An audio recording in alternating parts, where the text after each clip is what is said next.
ಮತ್ತು ಸೇತ್ತಿದ್ಲು, ಮತ್ತಿಡ್ತಿದ್ಲು, ಸೇತ್ತಿದ್ಲು, ಇಡ್ತಿದ್ಲು. ಅದನ್ನು ನೋಡ್ಕೋತ ನಿಂತ ಒಂದಿಷ್ಟು ನೀರು ಹಾಕಿ ಅಂದ. ಆಕೆ ನೀರು ಹಾಕಲಿಕ್ಕೆ ಹಿಂಗೆ ಕೈ ಮಾಡಿ ನೀರು ಹಾಕ್ತಾ ಇದ್ಲು. ಆವಾಗ ಎಲ್ಲಿಂದ ಕೊಡ ಎತ್ತಿದ್ಲಲ್ಲ ಅದನ್ನು ನೋಡ್ದ. ಅಲ್ಲಿ ತಗ್ಗು ಬಿದ್ದಿತ್ತು, ಕಲ್ಲಾಗ ತಗ್ಗು ಬಿದ್ದಿತ್ತು. ಅವ ನೀರು ಕುಡಿಯೋದ ನಿಲ್ಲಿಸಿ ಕೇಳ್ದ, ಇದ್ಯಾಗ ತಗ್ಗು ಬಿತ್ತಿಲ್ಲೇ ಅಂತ. ಅವಾಗ ಆಕೆ ಹೇಳಿದ್ಲು, ಮಣ್ಣಿನ ಕೊಡ ಆದರೆ ಏನಾಯಿತು, ಇಟ್ರ ಮೆಲ ಇಟ್ರ ತಗ್ಗು ಬಿದ್ದೇ ಬೀಳ್ತದ ಅಂತ. ಅವಾಗ ಅವಾಗ ಹೊಳಿತು, ಏನು ಮಾಡಿದ್ರೆ ಬಿಟ್ಟು ಬಿಡದೆ ಮಾಡಿದ್ರೆ ಆಗ್ತದ ಅಂತ. ಮಣ್ಣಿನ ಕೊಡ ಇಟ್ರ ಕಲ್ಲು ಸವಿತದಂದ್ರೆ ಓದಿದರೆ ನಾಯಕ ಆಗಲಿಕ್ಕಿಲ್ಲ ಅಂದ. ಅಸಾಧ್ಯ ಅಂತ ನಾನೇನು ತಿಳ್ಕೊಂಡೇನಿ, ಇದನ್ನ ತೆಗೆದು ಒಗಿಬೇಕು ಅಂತ ಹೊರಟ. ಅವನ ಹೆಸರು ಭೂಪದೇವ. ಬಹಳ ದೊಡ್ಡ ವ್ಯಕ್ತಿ ಆಗ್ತಾನ ಮುಂದೆ. ಬರೀ ಇದು ಮಣ್ಣಿನ ಕೊಡ ಇಟ್ಟಿದ್ದು ಕಲ್ಲನ್ನ ಸವಿಸಿ ಬಿಡ್ತದೆ. ಆ ಬಳಿಕ ಬರೀ ಹಗ್ಗ, ಬರೇ ತಂತುಗಳಿಂದ ಎಳೆಗಳಿಂದ ಕೂಡಿದ ಹಗ್ಗ ಜಗ್ಗಿ ಜಗ್ಗಿ ಜಗ್ಗಿ ಕಲ್ಲಾಗ ಹರಿ ಮೂಡಿತ್ತು. ಅದನ್ನು ನೋಡ್ದ. ಅವಾಗ ಅವನಿಗನಿಸ್ತು, ಎಲ್ಲಿ ಹೋಗೋದು ಬೇಡ, ಮತ್ತೆ ಅಲ್ಲಿಗೆ ಹೋಗೋಣ ಅಂದ. ಅವಾಗ ಗುರುಗಳು ಹೇಳಿದರು, ಹಾಗಲ್ಲೋ, ನಿನ್ನ ತಲೆಯಾಗ ಏನದ ಮೊದಲು ಅದನ್ನು ತೆಗಿ. ಏನು ಅಸಾಧ್ಯದ ಅಂತೇನು ಅದ ಅಲ್ಲ, ಅದನ್ನು ಚೈತನ್ಯಂ ಶಾಶ್ವತಂ ಶಾಂತಂ ವ್ಯೋಮಾತೀತಂ ನಿರಂಜನಂ ನಾದ ಬಿಂದು ಕಲಾತೀತಂ ತಸ್ಮೈ ಶ್ರೀ ಗುರವೇ ನಮಃ. ಸದ್ಭಕ್ತ ಜನ ಸಂದೋಹ ಕಷ್ಟ ಸಂಚಯ ನಾಶಕಂ ಕಾಮಕಾಲ ಭಯಾತೀತಂ ಶಿವರಾತ್ರೀಶ್ವರಂ ಭಜೆ.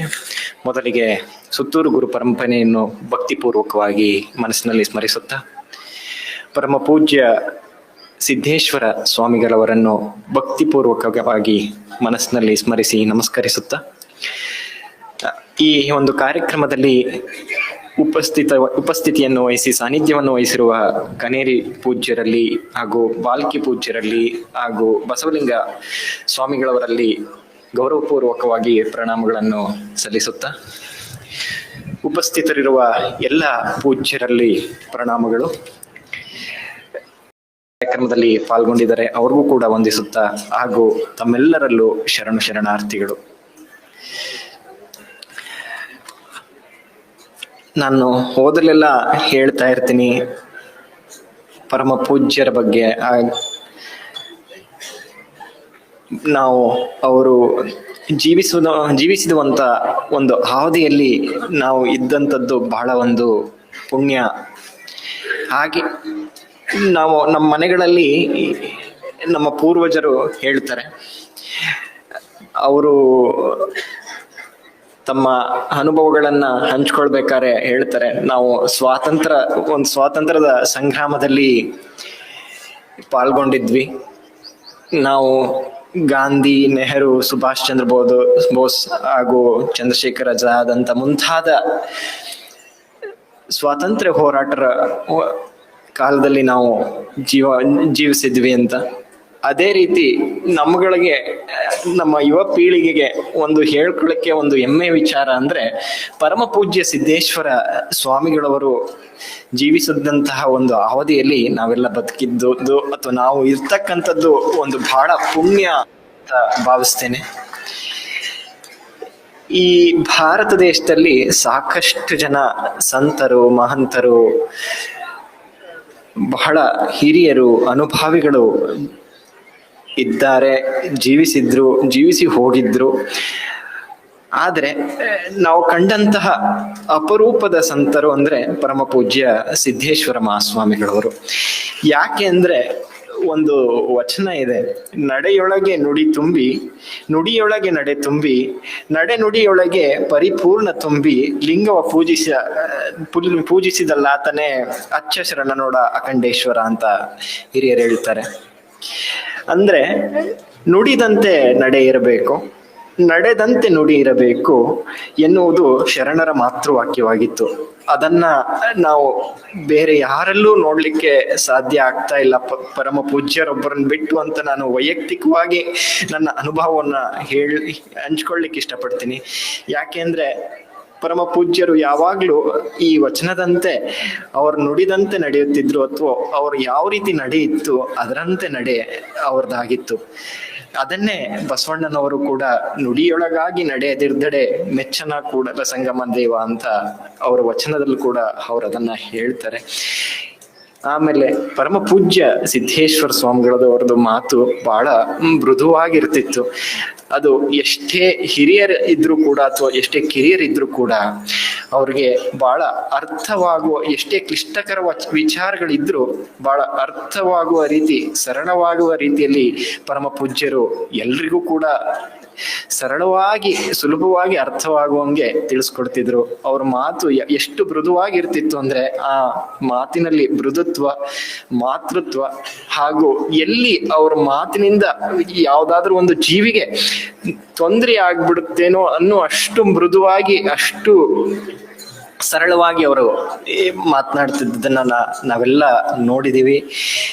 ನನಗೆ ವೈಯಕ್ತಿಕವಾಗಿ ಅವ್ರನ್ನ ಬಹಳ ಹತ್ತಿರದಿಂದ ನೋಡ್ಲಿಕ್ಕೆ ಬಹಳಷ್ಟು ಒಂದು ಅವಕಾಶ ಇತ್ತು. ಸಾಕಷ್ಟು ಬಾರಿ ಪೂಜ್ಯರ ಜೊತೆ ಬಹಳಷ್ಟು ಬಾರಿ ಅವ್ರ ಜೊತೆಗೆ ಹೊರಗಡೆ ಹೋಗುವಂತ ಅವಕಾಶಗಳು ನನಗೆ ಸಿಕ್ಕಿತ್ತು. ಸಾಮಾನ್ಯವಾಗಿ ನಾವೆಲ್ಲ ವಿದೇಶ ಪ್ರಯಾಣ ಹೊರಟಾಗ ನಮ್ಮ ಬ್ಯಾಗು 2 ಅಥವಾ 3 ಇರ್ತಿತ್ತು. ವಾಪಸ್ ಬರ್ಬೇಕಾದ್ರೆ ಅದು 5-6 ಬ್ಯಾಗ್ ಆಗ್ತಿತ್ತು. ಆದ್ರೆ ನಾನು ಸಾಕಷ್ಟು ಬಾರಿ ಪೂಜ್ಯರ ಜೊತೆ ವಿದೇಶಕ್ಕೆ ಪ್ರಯಾಣ ಬೆಳೆಸಿದಾಗ ಅವರ ಲಗೇಜ್ ಎಷ್ಟಿರ್ತಿತ್ತು, ಬರ್ಬೇಕಾದ್ರೂ ಕೂಡ ಅವ್ರದ್ದು 2 ಬ್ಯಾಗೇ ಅಷ್ಟೇ ಇರ್ತಿತ್ತು. ಅದನ್ನ ನಾವು ನೋಡಿ ಬಹಳ ಅವ್ರನ್ನ ನೋಡಿ ಕಲಿಬೇಕಾಗ್ತಿತ್ತು. ಯಾಕೆಂದ್ರೆ ಅವ್ರಿಗೆ ಪೂಜ್ಯರಿಗೆ ಲೌಕಿಕ ಲೌಕಿಕವಾಗಿ ಬಹಳ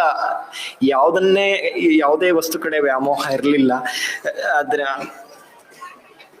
ನಮ್ಮಗಳಿಗೆ ಮಾತ್ರ ಓದಲ್ಲೆಲ್ಲ ಅದು ತಗೋಬೇಕು ಇದು ತಗೋಬೇಕು ಅನ್ನೋದನ್ನ ನಮ್ಮ ಮನಸ್ಸಿನಲ್ಲಿ ಇರ್ತಿತ್ತು. ಆದ್ರೆ ಪೂಜ್ಯರಿಗೆ ಅದು ಯಾವುದೂ ಇರ್ಲಿಲ್ಲ. ಅವ್ರದ್ದು ಒಂದು ಜೊತೆಗೆ ಇಟ್ಕೊಳ್ತಿದ್ದಿದ್ದು ಒಂದು ಪುಸ್ತಕ ಮಾತ್ರ. ಅದು ಬಿಟ್ರೆ ಅವ್ರದ್ದು ಪೂಜೆ ಸಾಮಾನು ಅಥವಾ ಬಟ್ಟೆ ಬಿಟ್ರೆ ಬೇರೆ ಏನು ಇರ್ತಿರ್ಲಿಲ್ಲ ಅವ್ರ ಬಳಿ.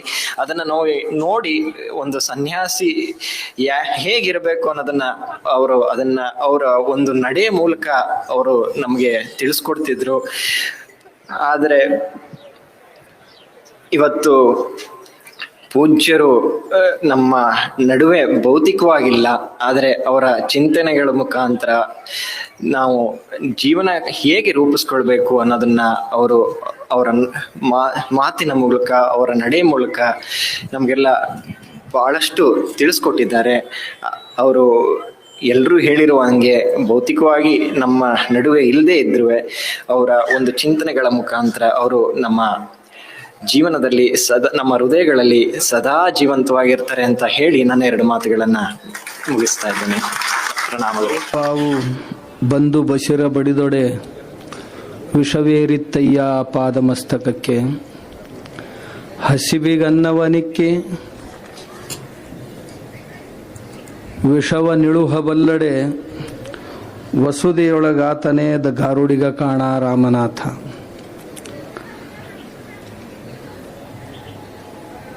ಪೂಜ್ಯ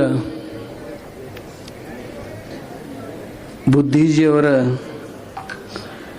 ಶ್ರೀ ಸನ್ನಿಧಿಗೆ ಪ್ರಣಮಿಸುತ್ತಾ, ಈ ಗುರುನಮನ ಆದಿಯಾಗಿ ಎಲ್ಲ ಜನಪ್ರತಿನಿಧಿಗಳಿಗೂ, ಮಾತೆಯರಲ್ಲಿಯೂ ತಮ್ಮೆಲ್ಲರಲ್ಲಿಯೂ ಅನಂತ ಪ್ರಣಾಮಗಳು.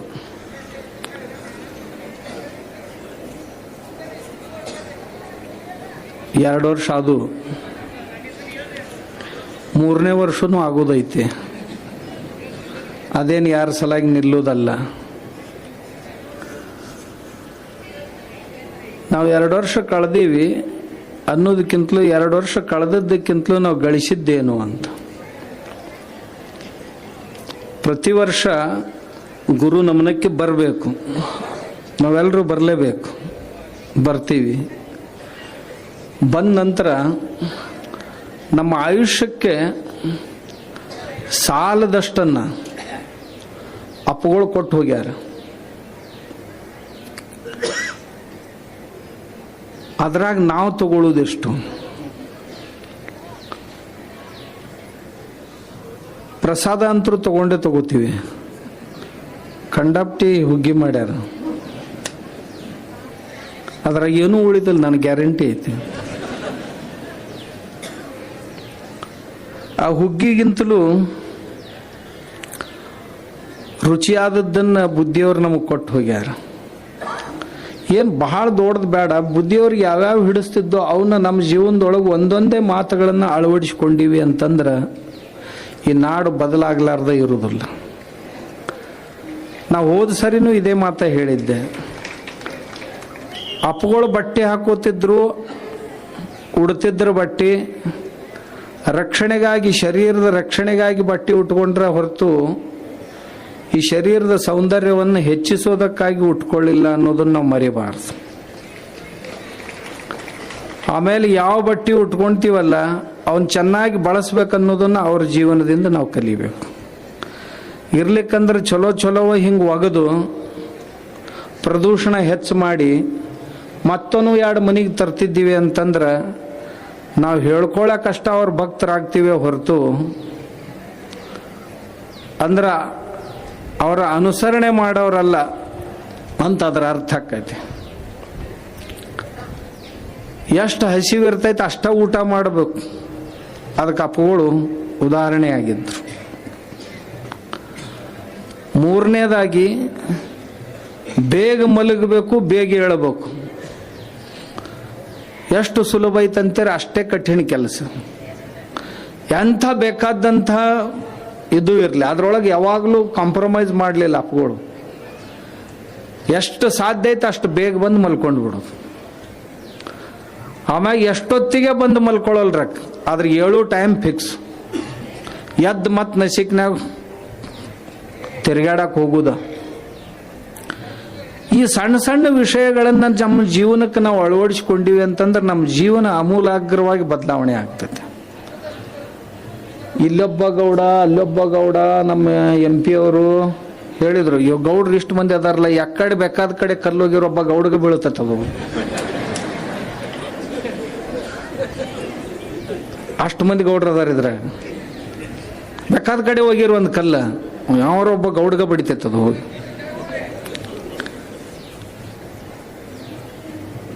ಯಾರು ತಗೊಂತಾರ, ತಗೊಂಡವರು ತಮ್ಗೆ ಗೊತ್ತಾಗ್ಲಾರ್ದಂಗ ಬದಲಾವಣೆ ಆಗ್ತಾರ ಅಂತ ಹೇಳಿದ್ರು. ಹೌದಲ್ಲ ಬಿಟ್ಟಲ್ಲ, ರಮೇಶ್ ಅಣ್ಣವರು ಹೇಳಿದ್ರ ಆಗಲೇ.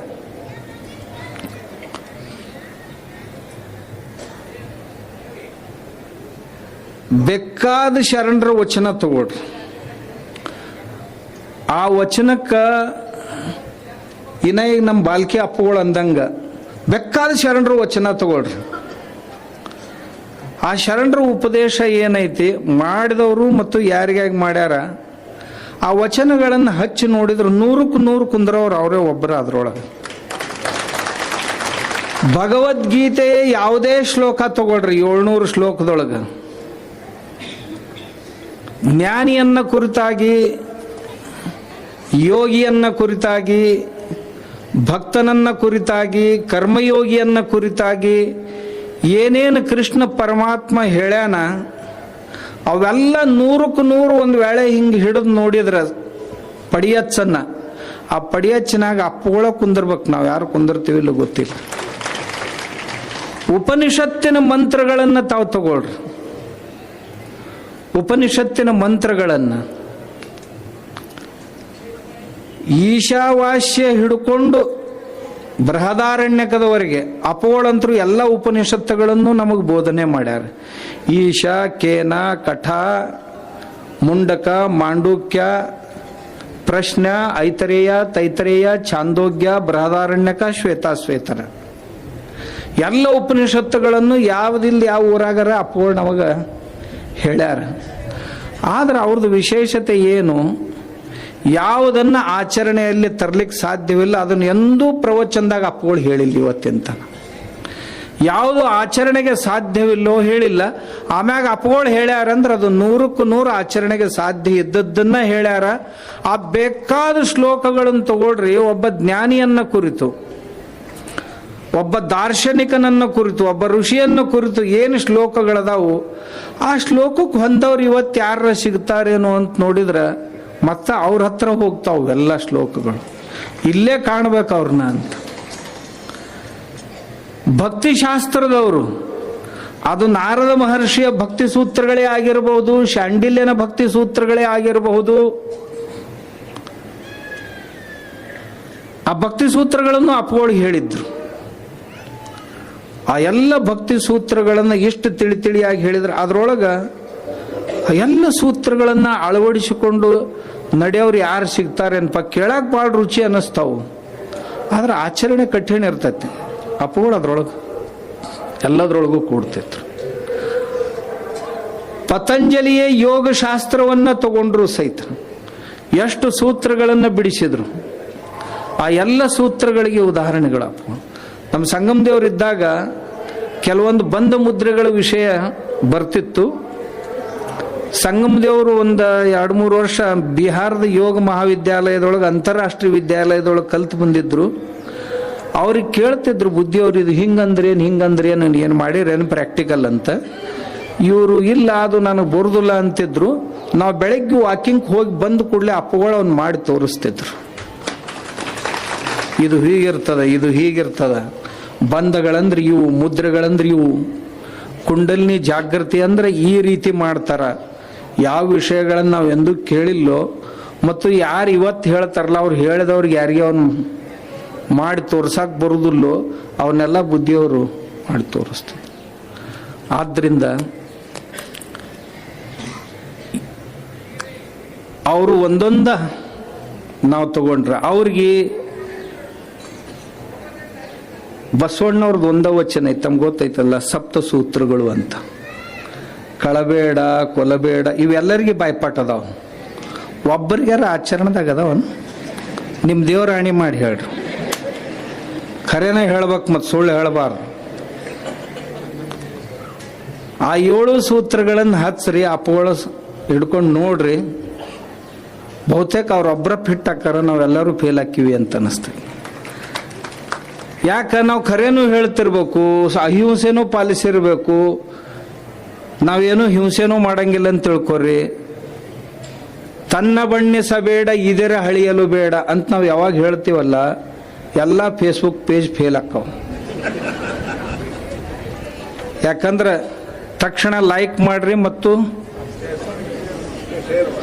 ಶೇರ್, ಬೆಲ್ ಬಟನ್ ಒತ್ತಿ ಶೇರ್ ಮಾಡ್ರಿ. ಇದು ತನ್ನನ್ನು ಬಣ್ಣಿಸ್ಕೊಂಡಂಗೆ ಆಗುದಿಲ್ಲ. ಎಲ್ಲ ಸ್ವಾಮಿಗಳದು ನೋಡಿ ನಾನು ಇತ್ತೀಚೆಗೆ ನಾನು ಹಿಡ್ಕೊಂಡು ಹೇಳಕತ್ತೀನಿ. ಮತ್ತು ನಿಮ್ಗೆ ನಾ ಹಂಗೆ ಅನ್ನೋದಿಲ್ಲ, ಖರೆ ಹಂಗಿರ್ತೈತಿ ಎಲ್ಲ.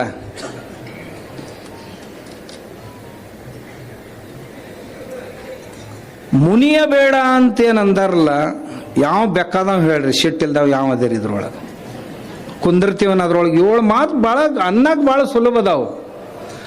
ಯಾವಾಗಿಲ್ಲ ಯಾವಾಗಾರ ಯಾರ ಮ್ಯಾಗಾರ ಹರಿ ಹಾದವ್ರು ಅದಿರೇ ಇಲ್ಲ. ಅಪ್ಪಗಳಿಗೆ ಸಿಟ್ಟು ಬಂದದ್ದನ್ನು ನಾವು ನೋಡಲಿಲ್ಲ. ಅವ್ರಿಗೆ ಸಿಟ್ಟು ಬಂದಿತ್ತಂದ್ರೆ ನಮ್ಮಂಥವ್ರು 4-6 ಮಂದಿಗೆ ಅಷ್ಟ ಈಗ ಸಿಟ್ಟಿನಾಗ ಅದಾರ ಅಂತ ಅನಿಸ್ತಿತ್ತು. ಈ ಲೋಕದಾಗಂತೂ ಅವ್ರಿಗೆ ಸಿಟ್ಟು ಬಂದದ್ದನ್ನು ಯಾರೂ ನೋಡಿಲ್ಲ. ಸಿಟ್ಟಿಗೆ ಬಂದಿದ್ದನ್ನು ಅವ್ರು ಸಿಟ್ಟಿಗೆ ಬಂದ್ರೆ ಹೆಂಗೆ, ಸಿಟ್ಟಿಗೆ ಬಂದ್ರೆ ಒಂದು 5 ನಿಮಿಷ ಯಾರು ಕೂಡ ಒಟ್ಟ ಮಾತಾಡ್ತಿದ್ದಿಲ್ಲ. ಅವ್ರು ಮಾತಾಡಲಿಲ್ಲ ಅಂತಂದ್ರೆ ಈ ಸದ್ದು ಭಯಂಕರ. ಅದು ಯಾವಾಗ ಬರ್ತಿತ್ತು ಸೀಟು, ಕರ್ಕೊಂಡು ಹೋಗಾಕ ಗಾಡಿ ತಗೊಂಡು ಟೈಮ್ದಾಗ ಬರಲಿಲ್ಲ ಅಂತಂದ್ರೆ ಭಯಂಕರ ಸಿಟ್ಟು ಬರ್ತಿತ್ತು. ಭಯಂಕರ ಸಿಟ್ಟು ಬರ್ತಿತ್ತು. ಅವ್ರಿಗೆ ಫೋನ್ ಹಚ್ಚ್ರಿ, ಇವ್ರಿಗೆ ಫೋನ್ ಹಚ್ಚ್ರಿ, ಅವ್ರು ಹಿಂದೆ ಮುಂದೆ ಇದ್ದೂಕ ದೊಡ್ಡ ಸಂಕಟ ಆಕ್ಕಿತ್ತು. ಅಷ್ಟು ಭಾಳ ಸಿಟ್ಟು ಬಂತಂತಂದ್ರೆ ಸುಮಾರು ಒಂದು 15-20 ನಿಮಿಷದ ತನಕ ಒಟ್ಟ ಗಾಡ್ಯಾಗ ಕುಂತವ್ರು ಯಾರು ಕೂಡ ಮಾತಾಡ್ತಿದ್ದಿಲ್ಲ. ಏನ ಹೇಳೋದಿಲ್ಲ ಅಂತಿದ್ವಿ ನಾವು ಅಷ್ಟ. ಇವು ನಮ್ಮಪ್ಪ ಒಂದು ಜರ ಸಿಟ್ಟು ಬಂದು ಅಂದ್ರೆ ಅವನವನು ಈ ಜನ್ಮದಾಗ ಹೋಗೋಲ್ದಾಗ ಮಕ್ಕಳಿಗೆ ಮರಿಗೆ ಹೇಳಿ ಅವನು ಬಿಡಬೇಡ, ಅವನು ನನಗೆ ಹಿಂಗೆ ಅಂದಾನಂತ ಹೇಳಿ ಸಾಯಿ ಮಂದಿ. ಅಪ್ಪಗಳಿಗೆ ಗಿಡ ಹಿಡಿಸ್ತಿದ್ದು ಹೌದಿಲ್ಲೋ. ನಾವು ಇಲ್ಲಿಂದ ಮನೆಗೆ ಹೋಗಾಗ ಸಂಕಲ್ಪ ಮಾಡಿ ಹೋಗಾಕ ಆಕೈತೆ ಇಲ್ಲೋ, ಒಂದು 5-5 ಗಿಡ ಹಚ್ಬೇಕಂತ. ಏನು ಭಾಳ ಕಠಿಣ ಕೆಲಸ ಐತನ. ಸಿಮೆಂಟಿನ ಚೀಲ ತಗೋರಿ, ಮಣ್ಣು ಹಾಕ್ರಿ, ಒಂದಿಷ್ಟು ಸಗಣಿ ಗೊಬ್ಬರ ಹಾಕ್ರಿ, ಹಾಕಿ ನಿಮ್ಮ ಮನೆ ಮುಂದೆ 5 ಗಿಡ ಹಚ್ಚಿಡ್ರಲ್ಲ. ಮತ್ತು ಹಚ್ಚೋ ಹೊತ್ನಾಗ ಒಂದು ಕರಿಬೇವಿಂದ ಹಚ್ಚ್ರಿ, ಮತ್ತೊಂದೆರಡು ಬಳ್ಳಿ ಹಚ್ಚ್ರಿ, ಯಾವರ ಹಚ್ಚ್ರಿ. ಮನೆ ಮುಂದೆ ಒಂದು 5 ಗಿಡ ಹಚ್ಚಿದ್ರಿ ಅಂತಂದ್ರ ಅಪೋಳ ನೀತಿ ಪಾಲಿಸಿದೀವಿ ಅಂತ ಆಕತಿ, ಮನೆ ಖರ್ಚುನು ಉಳಿತೈತಿ. ಹೊಲ್ದಾಗ ಹಚ್ಚಿದ್ರಿ ಅಂತಂದ್ರೆ ನಿಮ್ಮಂತ ಮಹಾನುಭಾವರ ಯಾರೂ ಇಲ್ಲ.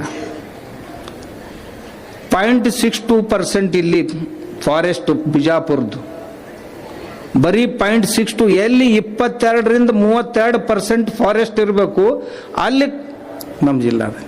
ನಾವು ಆದರ್ಶ ಇಲ್ಲಿ ಒಂದು ಮಾತು ಹೇಳಿದ್ದೆ, 1000 ಎಕರೆ ಒಳಗೆ ಅರಣ್ಯ ಮಾಡೋಣ ಅಂತ. ನಮ್ಮ MB ಪಾಟೀಲ್ರು ಇಲ್ಲಿ ಸರ್ಕಾರದ್ದು ಈ ಮಮದಾಪುರ ಹತ್ರ 1000 ಎಕರೆದಾಗ ಸನೇಕ್ ತಂದಾರ. ಮತ್ತು ಅದನ್ನು ಸರ್ಕಾರಿ ಇದ್ರೊಳಗೆ ಅಪೋಳ ಸ್ಮೃತಿಗಾಗಿ ಅಂತ ಹೇಳ್ಯಾರ. ನಾ ಅಂತಿದ್ದೆ ರೊಕ್ಕ ಕೊಟ್ಟು ತಗೊಂಡು ಅದ್ರಾಗ ಮಾಡೋನೇನು ಅಂತ ಅಂತಿದ್ದೆ. ಈ ಸದ್ದಿಗೆ ನಡೆದೈತ್ರಿ, ಇದನ್ನು ಮುಗಿಸೋನು, ಹಿಂದಾಗಡೆ ಅದನ್ನು ತಗೊಂಡು ಮಾಡೋನು. ಇವ್ರೇನು ಕುಂತಾರ್ಲಿ, ಇವ್ರಿಗೆ ಅದಕ್ಕೆ ಹೇಳಕತ್ತೀನ, ಗೌಡ್ರಿಗೆ ಹಚ್ಬೇಕಿಂತಾವು. ಆ ಗೌಡ ಹಂಗೆ ಮಾಡ್ಯಾನಂದ್ರೆ ನಾ ಇದನ್ನ ಮಾಡೇ ತೋರಿಸ್ತೀನಿ. ನೀವು ನಾವು ಜೀವ ಆದ್ರೂ ಬಿಡುದಿಲ್ಲ ಇವು ಗೌಡ್ರು, ನನ್ನ ಪಕ್ಕ ಗೊತ್ತೈತಿ. ಅವ್ರೊಂದು 1000 ಎಕರೆದೊಳಗೆ ಗಿಡ ದೊಡ್ಡ ಹಚ್ಚಾರ. ನಾವು ಹೋಗಿ ನೋಡಿನೂ ಬಂದೀನಿ, ಇನ್ನ ಉಳಿದು ಮಾಡಕ್ ಹತ್ತಾರ, ಮಾಡ್ತಿರ್ತಾರೆ. ನಾವು ಅವ್ರು ಹಚ್ಚಿದ್ರು, ಹೋದರ್ಷ ಮಾತು ಕೊಟ್ಟಿದ್ರು, ಮಾಡಿದ್ರು. ನಮ್ಮ MB ಪಾಟೀಲ್ರು ಉಳ್ದವ್ರು ಮಾಡ್ಯಾರ. ಯಾರ್ಯಾರು ಏನೇನು ಹೇಳಿದ್ರು ಅವ್ರವ್ರು ಮಾಡ್ಯಾರ. ಅಪ್ಪಗಳು ಹೇಳ್ಯಾರ ಅಂತ ತಿಳ್ಕೊಂಡು ನೀರಿಂದು ಕೆಲಸ ಮಾಡಿದ್ರು. ನಮ್ಮ ಈ ಗೌಡ ಇವರು ಏನು ಕುಂತಾರ ತಮ್ಮ ಮತಕ್ಷೇತ್ರದಾಗ ಯಾವ ಒಂದು ಜರ ಮುಂಗೈ ಜೋರ್ ಐತಿ, ಅವ್ರು ಚಲೋ ಮಾಡ್ಯಾರ. ಬಾಯಿ ಸತ್ತು ಏನದಾವ ಇನ್ನ ಹಂಗ ಅದಾವ. ಹೌದಲ್ಪ, ಯಾರು ಮುಂಗೈ ಜೋರ್ನವ್ರು ಅದಾರ ತಮ್ಮ ತಾಲೂಕಿನಾಗ ಏನೇನು ಮಾಡ್ಕೊಳ್ಳೋದು ಎಲ್ಲ ಮಾಡ್ಕೊಂಡಾರ. ಅಂದ್ರೆ ಮುಂಗೈ ಜೋರ್ ಇದ್ದವ್ರು ಕೆಲಸ ಹಾಕಾವು. ವಿಜಯಶಂಕರ್ಜಿ ಹಿಂಗೈತಿ ಇಲ್ಲಿ ಮಂದಿ ಕೆಲಸ. ಇವು ನಮ್ಮ ಕಡೆ ಗೌಡ್ರು ಅದಾವಲ್ಲ, ಮಾಡಿದ್ರೆ ತಾವ ಮಾಡ್ಬೇಕು, ಮತ್ತೆ ಯಾರನ್ನು ಮಾಡಿಕೊಡುದಿಲ್ಲ.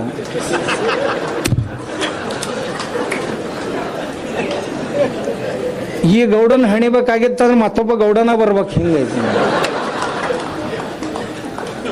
ಮತ್ತು ಮನುಷ್ಯನ್ಯಾಗ ಬತ್ತ ಅವನು ಗುಡ್ಡ ಸಹಿತ ಸರಿಸ್ತಾರ, ಒಂದು ಗುಡ್ಡ.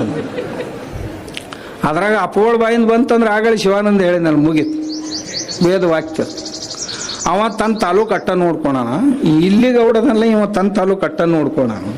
ನೋಡ್ಬೇಕಾರೆ ನಾವು ಉಳಿದವ್ರಿಗೆ ಎಲ್ಲರನ್ನೂ ನಮ್ಮ ಗೂಡು ಕರ್ಕೊಂಡು ಹೋಗ್ಬೇಕಂತ ಹೋದ್ರೆ ಅಪ್ಪೋಳ ಕನಸು ಪೂರ ಆಕೈತಿ. ನಾವೇನು ಕುಂತವ್ರು ಇದೀವಲ್ಲ, ಇವ್ರದ್ದು ಅಷ್ಟ ಮಜಾ ನೋಡೋದು ಬೇಡ. ನಾವು ನಮ್ಮ ಮನ್ಯಾಗ ನಮ್ಮ ಹೊಲದಾಗ 4 ಗಿಡ ಹಚ್ಕೊಳಕ್ ಬರ್ತೈತಿ ಅಂತೀರಿ, ಇಲ್ಲ ಅಂತೀರಿ. ಹಚ್ಕೊಂಡ್ರೆ ಅಂದ್ರೆ ಗುರು ನಮನಕ್ಕೆ ಹೋದದ್ದು ಸಾರ್ಥಕ ಆತು ಅಂತ ತಿಳ್ಕೊಬೇಕು. ಗುರು ನಮನಕ್ಕೆ ಏನು ಹೋಗಿದ್ದೇವಲ್ಪ, ಈ ವರ್ಷ ಸಂಕಲ್ಪ ಮಾಡಿ ಹೋಗೋನು, 4-5 ಗಿಡಗಳು ಹಚ್ಕೊಳ್ಳೋನು ಹೊಲದಾಗ. ಸಾಧ್ಯದ್ರ ಊರಾಗ ಯುವಕರು ಊರಿಗೊಂದು ವನ, ಶಾಲೆಗೊಂದು ವನ, ನಮ್ಮ ಮನ್ಯಾಗ ಕನಿಷ್ಠ ನಮ್ಮ ಹೊಲದಾಗ ಒಂದು 5ರಿಂದ 10 ಗಿಡ ಹಚ್ಕೊಳ್ಳು. ನೀವು ಹೂ ಅನ್ರಿ, ನಾವು 1 ಕೋಟಿ ಗಿಡಗಳನ್ನು ಪುಕ್ಕಟೆ ಕೊಡಕ್ ತಯಾರಿದೆ ನಿಮ್ಗೆ. 1 ಕೋಟಿ ಹಚ್ಚಲಿಲ್ಲ ಅಂದ್ರೆ 10 ಕೋಟಿ ವಸೂಲು ಮಾಡ್ತೀನಿ, ಒಬ್ಬನ್ನು ಬಿಡುದಿಲ್ಲ. ಇನ್ನೊಂದು ಅವು ಬದುಕಲಿಲ್ಲ ಅಂತಂದ್ರ ಒತ್ತವದ್ದು ವಸೂಲು ಮಾಡ್ತೀನಿ. ಮತ್ತೆ ಬಿಡು ಪೈಕಿ ಅಲ್ಲ. ಇವು ಸ್ವಾಮಿಗಳಂದು ಕೂಡಲೇ ಭಾಳ ಮೆತ್ತಗ, ಅಪ್ಪಗಳು ಶಿಷ್ಯರದಾರ ಭಾಳ ಮೆತ್ತಗ, ನನ್ನ ಹಿಂಗೆ ಬೆಳೆಸ್ಯಾರ ಅವರು. ಒತ್ತವದ್ದು ವಸೂಲು ಮಾಡವನ. ಅದಕ್ಕೆ ಯವ್ವ ನೀವೆಲ್ಲರೂ ಮನ್ಯಾಗ ಹಚ್ಚ್ರಿ. ನೀವೇನು ಬಂದಿರಲ್ಪ ಹಳ್ಳಿಯವರು ಎಲ್ಲ ಡೂಪ್ಲಿಕೇಟ್ ಕೃಷಿಕರು, ಒಕ್ಕಲಿಗರು. ಡೂಪ್ಲಿಕೇಟ್ ಅಂದ್ರೇನು, ಪಟ್ಪಟ್ಟಿ ಮ್ಯಾಗ ಕುಂದಿರ್ತಾವು, ಬದುವಿಂತನೂ ಹೋಗಿ ಅಲ್ಲಿಂದನೂ ಹೊಳಿ ಬರ್ತಾವು. ಹೊಲ್ದಾಗ ಇಳಿದಿಲ್ಲ, ಕೆಲಸ ಮಾಡೋದಿಲ್ಲ. ಬಂದು ಮತ್ತೆ ಬಿಜಾಪುರದಾಗ ಹಿಂಗಿಟ್ಟು ತಿರುಗಿ ಚಾ ಕುಡ್ದು ಒಂದಿಟ್ಟು ಊಸಿ ಗೀಸಿ ಏನು ಹಚ್ಚೋದಿತ್ತಂದ್ರೆ ಹಚ್ಚಿ, ಮತ್ತೊಂದಿಟ್ಟು ಗುಟ್ಕ ತಿಕ್ಕಿ ಝಟ್ಕ ಹೊಡ್ಕೋತಾನೆ ಮನೆಗೆ ಹೋಗಿರ್ಬೇಕು. ಇಲ್ಲಿ ಬಂದವ್ರು ಆ ಮಾತಲ್ಲ, ನಾ ಉಳ್ದ ಆ ಮಂದಿ ಇಲ್ಲಿ ಬರಾಕ ಸಾಧ್ಯ ಇಲ್ಲ, ಸಾಧ್ಯನೇ ಇಲ್ಲ. ಅದಕ್ಕೆ ತಾವು ರೈತರು ಅಪ್ಪಗಳಿಗೆ ಹಿಡಿಸ್ತಿತ್ತು. ನಾವೆಲ್ಲರ ಆಶ್ರಮ ಕಟ್ತೀವಿ ಅಂದ್ರೆ ಅವ್ರು ಹೇಳ್ತಿದ್ರು ತಕ್ಷಣ, ಆಶ್ರಮ ಹಿಂದಾಗಡೆ ಕಟ್ಟಕ್ಕಂತ್ರಿ, ಮೊದಲು ವನ ತಯಾರು ಮಾಡ್ರಿ ಅಂತ. ಅವ್ನು ಮಾಡಬೇಕು. ಆಮೇಲೆ ಅಪ್ಪಗಳಿಗೆ ಹಿಡಿಸೋದಂತಂದ್ರೆ ನಮ್ಮ ಊರಾನ ಹುಡುಗರು ದೇಶಿ ಆಟಗಳನ್ನು ಆಡ್ಬೇಕು. ನೀವೆಲ್ಲ ಊರೊಳಗೂ ವ್ಯವಸ್ಥೆ ಮಾಡಕ್ಕಾಕತ್ತೆ. ನಿಮ್ಮ ಹುಡುಗರಿಗೆ ಐತಲ್ಲ ಮೊಬೈಲ್ ಆಟ ಬಿಡಿಸ್ರಿ, ಒಂದು ಜರ ಗ್ರೌಂಡ್ನಾಗ ಆಡಕ್ಕೆ ಕಳಿಸ್ರಿ. ಅವು ಇರಲಿಲ್ಲ ಅಂದ್ರೆ ನಾಳೆ ನಿಮ್ಮನ್ನು ಮೊಬೈಲ್ದಾಗ ಆಡಿಸ್ತಾವೆ. ತಿಳ್ಕೊರಿ ನೀವು ಪಕ್ಕ. ಅಪ್ಪಗಳಿಗೆ ಹಿಡಿಸೋದು ನಮ್ಮ ಸಂಸ್ಕೃತಿ ಕಲೆ ಉಳಿಬೇಕು, ಬೆಳಿಬೇಕು. ಆಮ್ಯಾಗ ಅಪ್ಪಗಳು ಇನ್ನೊಂದು ಮಾತು ಹೇಳ್ತಿದ್ರು, ನಮ್ಮ ದೇವರು ನಮ್ಮ ಮಂದಿರಗಳದಾವಲ್ಲ ಅವು ಚಂದಾಗಿ ಉಳಿಬೇಕು, ಸ್ವಚ್ಛಾಗಿರ್ಬೇಕು. ಆಮೇಲೆ ಶೌಚಾಲಯಗಳು ಊರಾಗ ಆಗಬೇಕು ಅಂತ ಅಪ್ಪಗಳು ಹೇಳಿದ್ದು. ಒಂದೊಂದು ಊರವ್ರಿಗಂತರೂ ನೀವು ಶೌಚಾಲಯ ಕಟ್ಲಿಕ್ಕೆ ನಿಮ್ಮ ಊರಿಗೆ ಬರೋದಿಲ್ಲ ಅಂತ ಸ್ಪಷ್ಟ ಹೇಳಿದ್ರು. ಇನ್ನು ಕೆಲವು ಜನರು ಪಶು ವಧೆ ಮಾಡ್ತಿದ್ರಂದ್ರೆ ನಿಮ್ಮ ಊರನ್ನ ಪಶು ವಧೆ ನಿಲ್ಲಿಸುತ್ತಾನ ಜೋಗುಳದವ್ರಿಗೆ ಹೇಳಿದ್ರು, ಪಶು ವಧೆ ನಿಲ್ಲಿಸುತ್ತಾನ ನಿಮ್ಮ ಊರಿಗೆ ಬರೋದಿಲ್ಲ ನಾನು ಅಂತ. ಯಾಕಂದ್ರೆ ಅವ್ರ ಮ್ಯಾಗ ಸತ್ತಾನ ಅಷ್ಟೇ ತಪ್ಪುಗಳು. ಆಮೇಲೆ ರೋಡಿನ ಮಗಲ್ಲಿ ಏನೇನು ಈ ಬ್ರಿಗೇಡ್ ಕುಂದಿರ್ತಾವಲ್ಲ ಕತ್ತಲ್ದಾಗ, ಆ ಬ್ರಿಗೇಡ್ ಈಗ ನೋಡಿ ಬೇಕಾದಂಗೆ ಸಂಡಾಸ್ ಕೊಟ್ಟಾರ ಸರ್ಕಾರದವರು, ಕಟ್ಕೊಂಡು ಕುಳ್ಳ ಕಟ್ಟಿಗೆ ಒಟ್ಟಾಕತ್ತಾರ್ರಿ. ಅದ್ರಾಗ ನೀವು ಶಹರದವ್ರನ್ನ ಬಿಡ್ರಿ, ನಾ ಹಳ್ಳಿಯವ್ರದ್ದು ಹೇಳಾಕತ್ತೀನಿ, ಬಂದವ್ರು ಕುಳ್ಳ ಕಟ್ಟಿಗೆ ಒಟ್ಟಾಕತ್ತಾರ. ಏನು ಕೆಟ್ಟ ಬೇನಾಗೈತೆ ನಿಮ್ಗೆ? ಮತ್ತು ಹೋಗಿ ರೋಡ್ ಮ್ಯಾಗ ಕೂತ್ರಪ್ಪ. ನಾವು ಏನು ಊರು ದಾಟ್ಬೇಕಾದ್ರೆ ಹೆಣ್ಮಕ್ಳಿದ್ರೆ ಎದ್ದು ನಿಂದಿರ್ತಾವು, ಗಂಡಸಿದ್ರ ಈ ಕಡೆಯಿಂದ ಯಾರು ಬರೋಣ ಹಿಂಗೆ ಹಿಡಿತಾವು, ಈ ಕಡೆಯಿಂದ ಯಾರು ಬರೋಣ ಹಿಂಗೆ ಹಿಡಿತಾವ. ನಾವು ನಿರ್ಲಜ್ಜರು ಏನು ಹೇಳೋದು? ಅವು ತಾಯಂದ್ರು 4 ಸರಿ ನಿಂದಿರ್ತಾವ. ಈಗ ಒಬ್ಬ ಹೊಂಟಂದ್ರೆ ಹೇಳುದು ಕುಂದ್ರದು ಕಡಿಗೆ ಬ್ಯಾಸತ್ತು ಅರ್ಧ ಹೊಟ್ಯಾಗ ಅರ್ಧ ಕೆಳಗ ಮನೆಗೆ ಹೊಕ್ಕ. ಅಪ್ಪಗಳು ನಾನು ಎಲ್ಲ ಊರಾಗ ಕರೆಸಿ ಇದನ್ನ ಹೇಳ್ರಿ, ಉಳಿದ ಪ್ರವಚನ ಏನು ಮಾಡಕ್ಕೆ ಹೋಗ್ಬೇಡ್ರಿ ಅಂತ ಎಷ್ಟೋ ಊರ ಒಳಗೆ ಅಪ್ಪಗಳು ಇದ್ರ ಸಲಾಗಿ ನನ್ನ ಕರೆಸಿ ಹೇಳಿಸ್ತಿದ್ರು. ಆಮ್ಯಾಗ ನಾವು ಒಂಜಾರ ಬೈ ಮನುಷ್ಯ ಅಲ್ಲ, ಬೇರೆ ಚಂದಾಗಿ ಬೇರೆ ಅಂತಿದ್ರು. ನಾ ಇಳಿದು ಕೆಳಗೆ ಹೋದ ಕೂಡಲೇ ಭಾಳ ಚಂದ ಬೇದ್ರಿ ಇವತ್ತಂತಿದ್ರು. ಉಳ್ದವ್ರಿಗೆ ಅಂತಿದ್ದಲ್ಲಿ ಹಿಂಗೆ ನನಗೆ ಒಬ್ಬವಾಗ ಅದು ಸೂಟ್ ಇತ್ತು. ಊರು ಸ್ವಚ್ಛ ಇರ್ಲಿ ಅಂತಿದ್ರು ಅಪ್ಪಗಳು. ತಾಯಂದ್ರು ತಮ್ಮ ದುಃಖ ಯಾರಿಗೂ ಹೇಳ್ಕೊಳಕ್ ಸಾಧ್ಯ ಇಲ್ಲ. ಅವ್ರ ದುಃಖ ಗಂಡಸರು ಅರ್ಥಕೋಬೇಕು. ಇವತ್ತಿನ ತನ ನೀವು ಲೆಕ್ಕ ಹಾಕ್ರಿ, ನಾವು ಅನ್ನೋಕ್ಕಿಂತ ಮುಂಚೆ ನಮ್ಮ ಅವ್ವ ಎಂದರೆ ಉಂಡಾಳ. ನೀವು ಬೇಕಾದವ್ರು ಹೇಳ್ರಿ,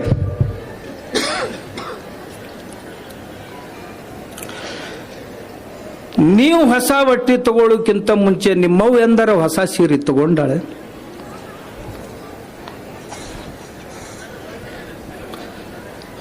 ಎಂದೂ ತಗೊಂಡಿಲ್ಲ. ಅಷ್ಟ ಅಲ್ಲ, ನಾವು ಮೊದಲು ಎದ್ದೀವಿ, ನಮ್ಮವ್ ಹಿಂದಾಗಡೆ ಎದ್ದಾಳಂತ ಒಬ್ಬನಾರ ಹೇಳ್ರಿ. ಅದ್ರೊಳಗೆ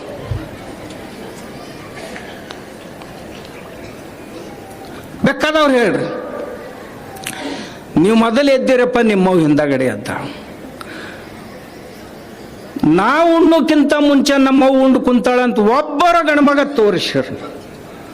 ನಮ್ಮವ್ವ ನನ್ಕಿಂತ ಮುಂಚೆ ಊಟ ಮಾಡಿದ್ಲು ಅಂತ ಒಬ್ಬರು ಬೇಕಾದವ್ರು ಹೇಳ್ರಿ.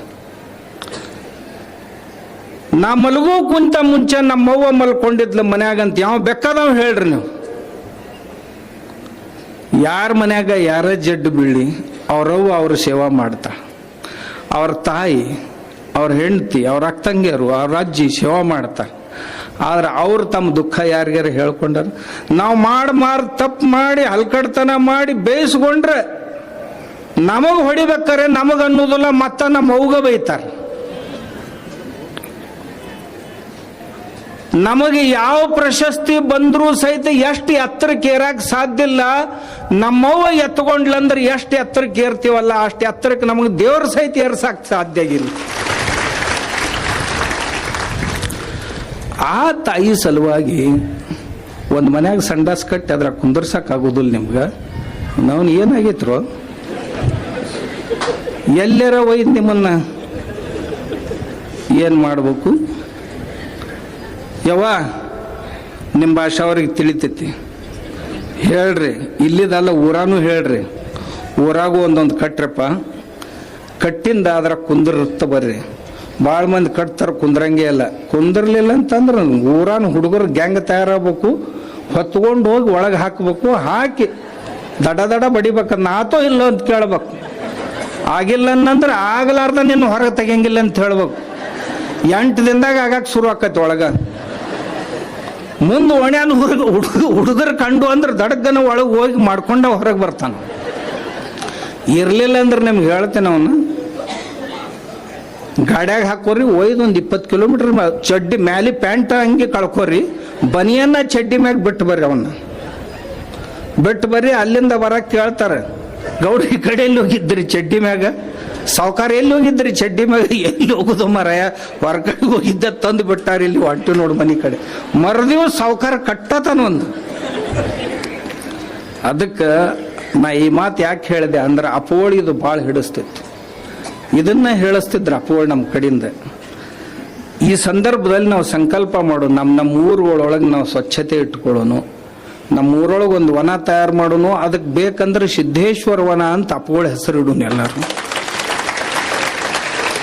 ಆಮ್ಯಾಗ ಇನ್ನೊಂದು ಮಾತು ಕೊನೆಯದಾಗಿ ಹೇಳ್ತೇನೆ. ನಾವು 10 ನಿಮಿಷ ಮಾತಾಡ್ಬೇಕಾಗಿತ್ತು, ಬಳಕ್ ಮಾತಾಡಿದೆ. ಮತ್ತೆ ಇಷ್ಟ್ಯಾಕೆ ಮಾತಾಡಿದೆ ಅಂತ ನನಗೆ ಅನ್ನೋರು ಯಾರೂ ಇಲ್ಲಲ್ಲ. ಹಿಂಗಾಗಿ ಆಲ್ಮಟ್ಟಿ 10 ಜನ ಅನ್ಬೇಕು ಯಾವಾಗಾರ. ಕೊಟ್ಟಿದ್ದು ತಂದಿದ್ದು ಕೊಟ್ಟಿದ್ದು ನನ್ನ ಕೈಯಾಗಿ ಇಲ್ಲಿ ಬಂದು ಕೂಡಲೇ ತಂದಿಟ್ರು. 10 ನಿಮಿಷ ಸಲಾಗಿ ಅಂತ ನನಗೆ ಗೊತ್ತೈತಿ. ಯಾಕಂದ್ರೆ ರಾಜ್ಯಪಾಲರು ಅದಾರ ಅಂದಾಗ ಕೆಲವೊಂದು ಇವನ್ ಪಾಲಿಸ್ಬೇಕಾಕೈತಿ. ಅವ್ರು ರಾಜ್ಯಪಾಲರು ಯಾರು ಹೊರಗಿನವ್ರು ಅಲ್ಲಲ್ಲ, ನಮ್ಗೆ ಹೆಂಗಿನವ್ರ ಅದ. ಸುಮ್ ರಾಜ್ಯಪಾಲರು ಹತ್ತಿವ್ರಪ್ಪ, ಅವ್ರು ಇರ್ಲಿಕ್ಕಂದ್ರೆ ನಮ್ಗೆ ಹೆಂಗಿನವ್ರ ಅದ. ಹಳ್ಳಿಯವ್ರು ಅದಾರ, ಜನಪ್ರತಿನಿಧಿಗಳಿದ್ರು, ಅಲ್ಲಿ ಹೋಗಿ ಚಲೋ ಹೆಸರು ಗಳಿಸಿದ್ರು, ಭಾಳ ಕಡಿಮೆ ಅವಧಿ ಒಳಗೆ. ಅದಕ್ಕೆ ನಾ ಇಲ್ಲಿ ಹೇಳೋದು, ನಮ್ಮೂರೊಳಗೆ ಹೋಗಿ ನಂದು ಇನ್ನೊಂದು ಪ್ರಾರ್ಥನೆ ಏನು ಅಂದ್ರೆ, ಸಾಧ್ಯ ಇದ್ರೆ ಎಲ್ಲ ಊರುಗಳೊಳಗೂ ಒಂದೊಂದು ವನಗಳನ್ನು ನಿರ್ಮಾಣ ಮಾಡೋ ಪ್ರಯತ್ನ ಮಾಡೋನೇನು ಅಂತ. ಯುವಕ ಮಂಡಳದವ್ರು ಇರಲಿ, ಮಹಿಳಾ ಮಂಡಳದವ್ರು ಇರಲಿ, ಎಲ್ಲೇ ಜಾಗ ಸಿಗಲಿ, ಎಲ್ಲಿ ಜಾಗ ಸಿಗ್ಲಿಕ್ಕಂದ್ರೆ ನಮ್ಮ ಹೊಲದಾಗ. ನಮ್ಮಲ್ಲಿ 4 ವನಗಳಿರ್ತಿದ್ವು: ಗ್ರಾಮವನ, ರಾಜವನ, ವೈದ್ಯವನ ಮತ್ತು ದೇವವನ ಅಂತ. ಆ ವನಗಳನ್ನ ನಿರ್ಮಾಣ ಮಾಡ್ಲಿಕ್ಕೆ ಆಗ್ತೈತೆ ನೋಡ್ರಿ. ನಾ ಈ ವರ್ಷ 1 ಕೋಟಿ ರೂಪಾಯಿ ಗಿಡ ನನಗೆ ಕೊಡೋರ್ದಾರ ಒಬ್ರು. ಅವು ಸಣ್ಣ ಅಲ್ಲ, ಮತ್ತೊಂದು ದೊಡ್ಡ ಗಿಡಗಳು 1 ಕೋಟಿ ಗಿಡ ಒಬ್ರು ಕೊಡೋರ್ದಾರ ನನಗೆ. ಅವು 1 ಕೋಟಿನೂ ಕಟ್ಸ. ಇದು ಅಲ್ದ ಬರಿಗೈಲಿ ಕಡೆಗೆ ನಡೆವರು, ಹಳ್ಳಿಯಾದರೇನು ಶಿವ, ದಿಳ್ಳಿಯಾದರೇನು ಶಿವ, ಜನರೆಲ್ಲ ಒಂದೇ ಶಿವ,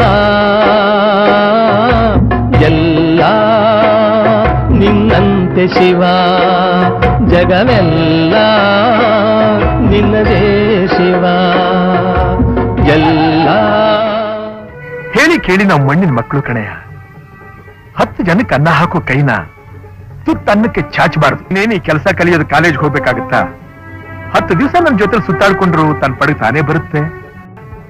ಈ ಸರ್ಕಾರಿ ಕೆಲಸ ಅನ್ನೋದು ಒಬ್ರು ಕೈಕಾಲು ಹಿಡಿಯೋ ತಾಪೇದಾರಿ ಅಥವಾ ಇನ್ನೊಬ್ಬರನ್ನ ಜಬರ್ದಸ್ತ್ ಮಾಡೋ ಅಧಿಕಾರ.